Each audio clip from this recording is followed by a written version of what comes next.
从这儿开始了。The Iliad, a translator's preface. Homer makes us hearers, Pope has said, and Virgil leaves us readers.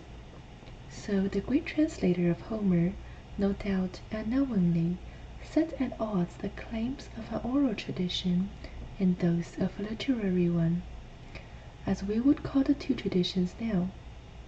Homer's work is a performance, even in part a musical event. Perhaps that is the source of his speed, directness, and simplicity that Matthew Arnold heard, and his nobility too, elusive, yet undeniable, that Arnold chased but never really caught. Surely it is a major source of Homer's energy, the lofty and carry of his imagination that sweeps along the listener together with the performer, for there is something powerful in his song, that unequaled fire and rapture, Pope again, which is so forcible in Homer that no man of a true poetical spirit is master of himself while he experiences the Iliad. In Homer, and in him only, it burns everywhere clearly, and everywhere irresistibly. But it also brings to light the Homeric question facing all translators: how to convey the power of his performance in the medium of writing. Homer makes us hearers, and Virgil leaves us readers. Yet the contrast may be too extreme. Virgil the writer was certainly no stranger to recitation. Homer the performer, as the introduction speculates, may have known a rudimentary form of writing, and writing may have lent his work some qualities we associate with texts in general, idiosyncrasies at times, and pungency, and wit, and with the Iliad in particular, its architectonics, its magnificent scale, and the figure of Achilles. But even if Homer never used an alphabet himself, he now seems less the creature of an oral tradition whom Mailman Perry discovered, and more its master, as envisioned by Perry's son, Adam. Homer, the brilliant improviser, deployed its stock, inherited features with all the individual talent he could master, never more so, in fact, than in his use of the fixed and formulaic, frequently repeated phrase.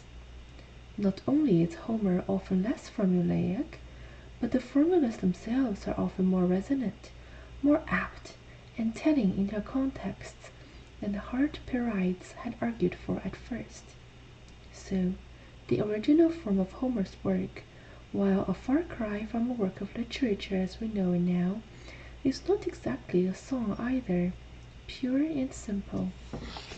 It may be more the record of a song, building over the poet's lifetime perhaps, or what Merriam-Moore would call a simulacrum of spontaneity. Obviously, at a far remove from Homer, in this translation I have tried to find a middle ground, and not a no man's land if I can help it, between the features of his performance and the expectations of a contemporary reader. Not a line-for-line translation. My version of the Iliad is, I hope, neither so literal in rendering Homer's language as to cramp and distort my own, though I want to convey as much of what he says as possible, nor so literary as to break his energy, his forward drive, though I want my book to be literate with any luck. For the more literal approach would seem to be too little English, and the more literary seems too little Greek. I have tried to find a cross between the two, a modern English Homer. Of course, it is a risky business. Stating what one has tried to do, or worse, the principles one has used, petards that will probably hoist the writer later, but a word or two of explanation seems in order, and the first refers to the more fixed and formulaic parts of Homer. I have treated them in a flexible, discretionary way, not incompatible with Homer's way, I think, especially when his formulas are functional as well as fixed, while also answering to the ways we read today. It is a matter of riding easy in a harness, as Robert Frost once said of democracy, and my practice ranges from the pliant to the strict. With one of the most frequently repeated phrases, for example, the line that introduces individual speeches, I have been the freest, trying to anticipate the speaker's nuance of the moment, yet retaining, at least, the ritual of introductory words for every speech. When Homer introduces a speech of winged words, however, I rarely, if ever, omit that well-known phrase, though I like the flight of the words to vary, with a quick burst of times and a long drift at others, according to what a character has to say. And so with Hector's flashing helmet, in the epithet that clings to Hector's name, I like to allay its gleaming with his actions, now nodding his head in conversation, now rushing headlong into the front lines. But a flashing helmet it is, again and again, and not only to make his own career appear more meteoric and abruptly snuffed out, but also to support a chain of tragic ironies throughout the dream. For the flashing helmet, Hector's own at first, is soon replaced by the one he strips from Patroclus when he kills him, the helmet of Achilles. So, as prophecy would have it, when Achilles destroys Hector in revenge, he must destroy himself as well. His flashing mirror image embodied in his victim, and the helmet he will wear, fire new and forged by Hephaestus, flashes like the helmet of Ares when Achilles closes for the kill. See Book 20, 40, 45, 22, 158. The more the epithet recurs, in short, the more its power can recoil, and the inevitability of its recoil for Hector is further stressed by a repeated passage in the Greek, repeated verbatim in the English version. The words that describe the death of Patroclus are exactly those that describe the death of Hector 6 books later. The first death, both in the mind of Achilles the Avenger and in the style of his maker, will have served as warrant for the second. All in all, then, I have tried for repetition with a difference when variation seems useful, repetition with a grim insistence when the scales of Zeus, the Homeric moral balance, is at issue. Turning briefly to Homer's metrics, though my way is more remote, it is also meant to occupy a flexible middle ground. Here between his hexameter line, his year for the sea surge, as Pound describes it, and the tighter native English line. If, as the introduction claims, the strongest weapon in Homer's poetic arsenal is variety within a metrical norm, the translation opts for a freer give and take between the two, and one that offers a good deal more variety than uniformity. Working from a loose 5 or 6 beat line, but inclining more to 6, I expand at times to 7 beats, to imply the big reach of a simile, or some vehement outburst in discourse, or the pitched fury of combat on the field, or contract at times to 3, to give a point in speech, or action sharper stress. Such interplay between variety and norm results, I suppose, from a kind of tug-of-war peculiar to translation, between trying to encapsulate the meaning of the Greek on the one hand, and trying to find a cadence for one's English on the other, yet joining hands, if possible, to make a line of verse. I hope it results, at any rate, not only in giving my own language a slight stretching it may need, and sometimes gets these days, but also in lending Homer the sort of range in rhythm, pace, and tone that may make an Iliad engaging to a modern reader. It may be a way as well, again at a far remove, of trying to suggest the tension in Homer's metrics, his blend of mass and movement both, so much onkos, yet so much grace and speed. In aiming for these and other objectives in a version of the Iliad, I have had many kinds of help. The greatest has come from my collaborator, Bernard Knox, whom I would rather call a comrade. Not only has he written the introduction and knows the translation, but he has commented on my drafts for several years.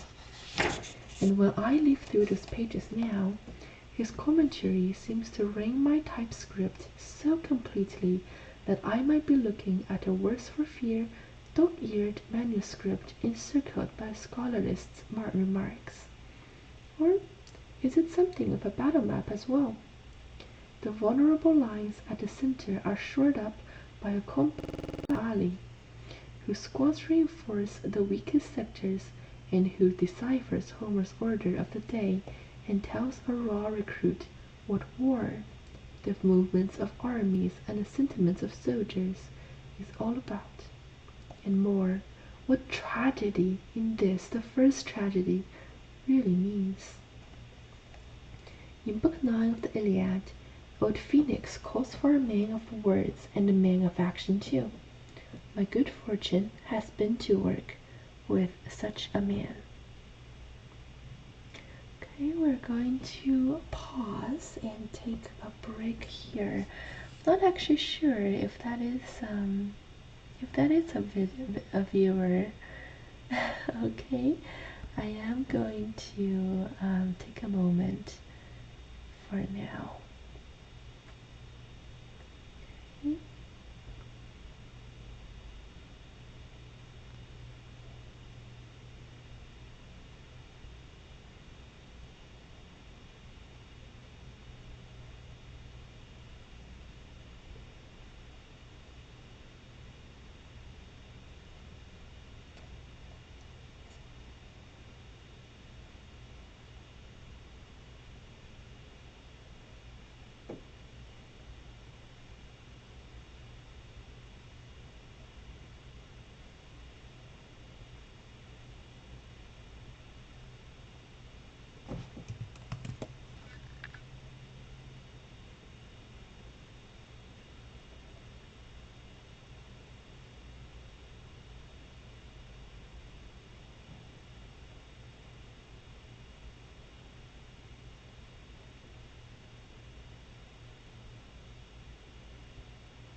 Okay, we're going to be back very soon.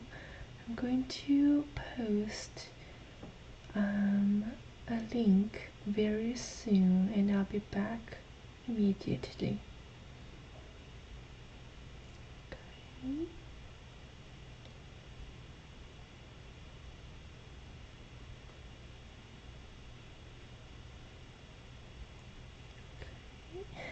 Very new to this. What is this?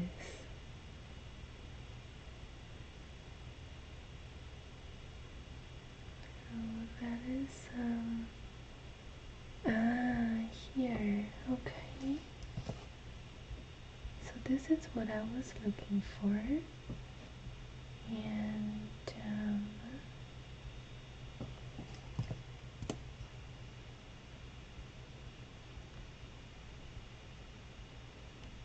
okay. Let us see.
Okay, but how to...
Okay.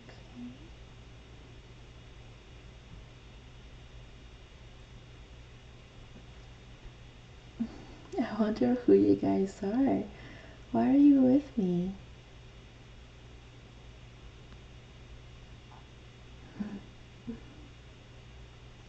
This makes me awfully happy.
OK， 今天晚上先到这里了，我来 pause 一下。But I don't know how to. Okay. So let's see. How is this going to work?